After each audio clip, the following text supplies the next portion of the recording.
O que ninguém esperava finalmente aconteceu.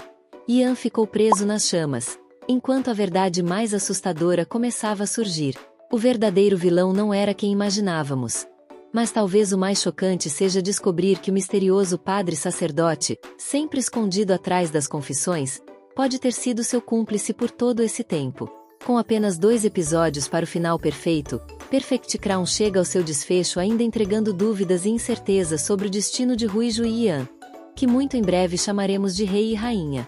Afinal, até agora temos acompanhado uma linda trajetória onde o príncipe Ian, assumindo sua antiga paixão de infância por sua caloura, decide embarcar em um contrato de casamento deixando bem claro que só casaria por amor. Por outro lado, a plebeia Ruijo, que talvez sequer conhecesse esse sentimento chamado amor, buscava apenas status em um casamento que, a princípio, seria meramente por negócios. Dessa forma, somos trazidos até os episódios 11 e 12 na esperança de que, ao menos nesses últimos capítulos, os dois pudessem finalmente aproveitar esse sentimento que, por mais que tenha surgido de repente, parece ter sido projetado desde vidas passadas. Porém, fomos chocados na prévia do final de Perfect Crown com o ainda inexplicável incêndio no palácio. E, com tristeza, confirmamos que Ian estava lá dentro. A partir daí, voltamos à angústia de sermos maltratados por uma trama onde pudemos curtir muito pouco a relação desses dois personagens, que têm uma química e intuição tão fortes um pelo outro. Depois de terem passado por tantas provações, eis que nos deparamos com mais um incidente. Esse incêndio no palácio é um incidente recorrente, pois o antigo rei teve seu fim em um desses incêndios suspeitos, exatamente como o agora futuro rei Ian. O que nos leva a crer que o mesmo suspeito tem usado, por anos, os mesmos truques sujos para influenciar tudo o que acontece no palácio. E enquanto todas as provas e o contexto indicavam a rainha e seu pai, no fundo fomos enganados pela nossa intuição. Existia, escondido, um personagem que os manipulava de fora, sem que eles mesmos soubessem.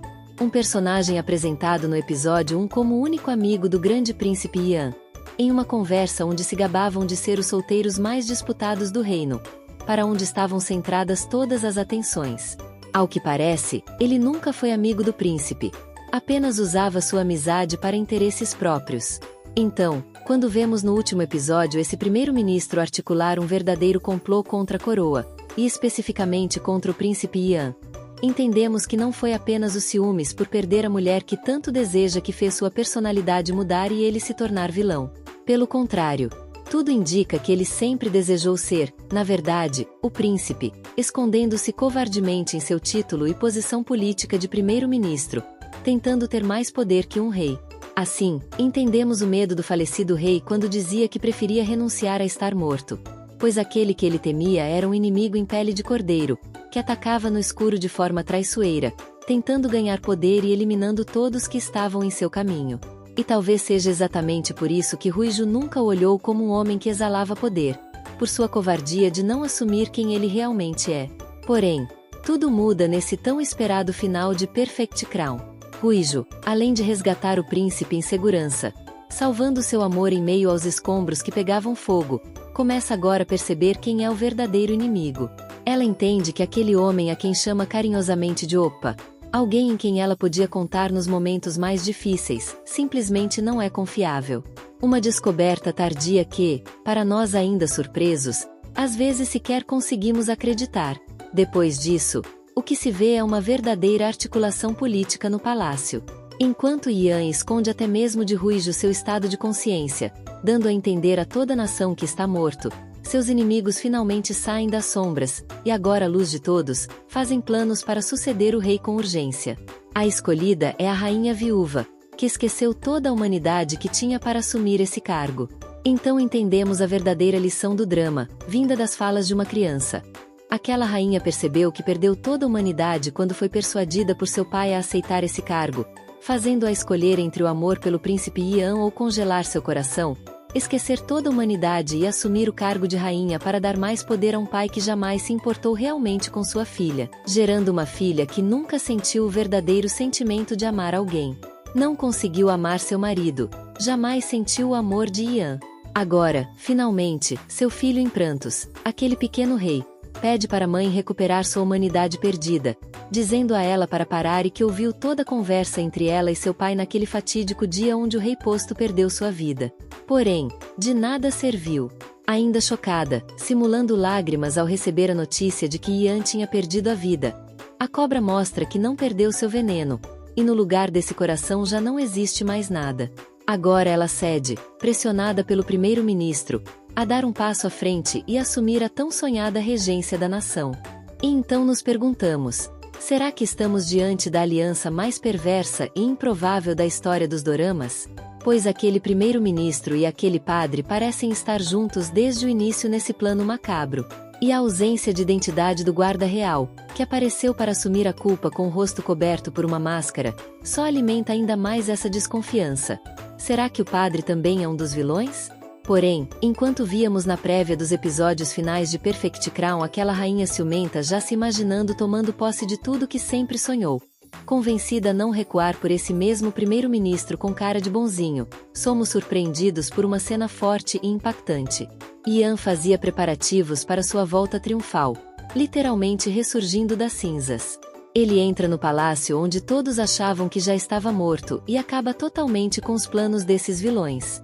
Ele pergunta, com uma calma que desarma, sobre os boatos de sua morte, deixando todos ali perplexos. E é exatamente nesse momento de glória que ele fará sua última renúncia para, em seguida, finalmente aceitar assumir o trono. Porém, antes disso, sabemos que o primeiro-ministro ainda tentará impedir que isso aconteça. No fim, estamos descobrindo que esse primeiro-ministro é o verdadeiro vilão de todo o drama. E o padre, aquele a quem Ruijo foi se confessar quando achou que estava possuída pelo bichinho da paixão por Ian, pode ser na verdade o articulador de tudo o que o primeiro-ministro fez. Min Jeon-woo aparece em uma cena dizendo para cortar todas as pontas soltas para seu comparsa, que desconfiamos ser o padre. Um indício claro de que o primeiro-ministro está envolvido em vários eventos sombrios, onde eu penso que seja inclusive a morte do rei. E de repente, tudo faz sentido. E lembrando, a rainha sempre se recusou a aceitar a autoria da morte de seu ex-marido, o falecido rei, e chegou a ficar angustiada de dor. Quando seu pai pergunta a ela, no episódio 11, quem acreditaria em você?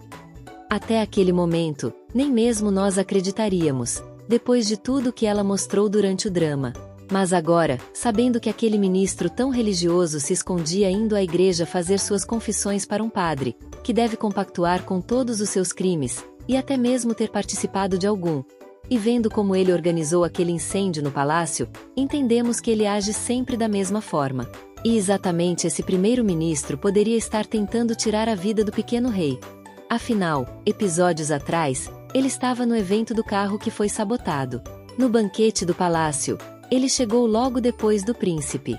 E agora, mesmo antes do incêndio começar, ele parecia querer ver com seus próprios olhos, estando no palácio ainda no carro, esperando por algo que agora faz todo sentido. Nos episódios finais, Min Jeon-woo parece dar sua cartada mais poderosa, convocando um conselho. Tudo indica que agora ele mesmo quer assumir o trono. Então somos lembrados daquela cena no hospital, quando Ruijo desprezou o rapaz dizendo que ele era apenas um primeiro-ministro que não podia dar a majestade que ela sempre sonhou, humilhando totalmente esse mesmo Min Jeon-woo que agora se revela um grande vilão. Talvez Min Jeon-woo agora esteja sem limites, achando que, se tiver o controle da nação nas mãos, poderá finalmente conseguir o amor de Ruijo. Ela, porém, já descobriu que o amor é bem mais simples do que qualquer título. Depois de se arrepender e se confessar que também ama aquele príncipe, ela entende que não é mais o status que ela quer, mas sim a majestade e o amor de Ian, que agora se tornaram a coisa mais importante de todas para eles. Assim, vendo aquela cena dos dois juntos na prévia do episódio final, entendemos que é a cena que nos dá esperança. Ver os dois entrando naquele palácio juntos, recebendo o título de agora não mais príncipe e princesa, mas de rei e rainha, Ruijo e Ian. Para o primeiro-ministro e o pai da rainha, espero que tenham um fim trágico, pois acho impossível esses dois recuperarem sua humanidade. Talvez, desses, a única que ainda possa mudar seja a rainha, que talvez descongele seu coração e aprenda a amar, começando exatamente por aquela criança que, com certeza, se tornará o novo duque e grande príncipe. Quem sabe o amor desse filho pela sua mãe, depois de descobrir que ela não foi quem tirou a vida de seu pai, possa visitá-la em um exílio bem longe do nosso casal favorito. Tudo o que pedimos é um final feliz, com os assessores ficando juntos e também confessando seu amor. Mas e vocês? O que acharam dessas teorias e previsões para o final de Perfect Crown? O que vocês querem ver nos últimos episódios? O que acham que realmente vai acontecer quando a coroa finalmente encontrar seu dono? E se você gostou desse vídeo, não se esqueça de deixar o seu like, se inscrever no canal e ativar o sininho para não perder nada sobre doramas.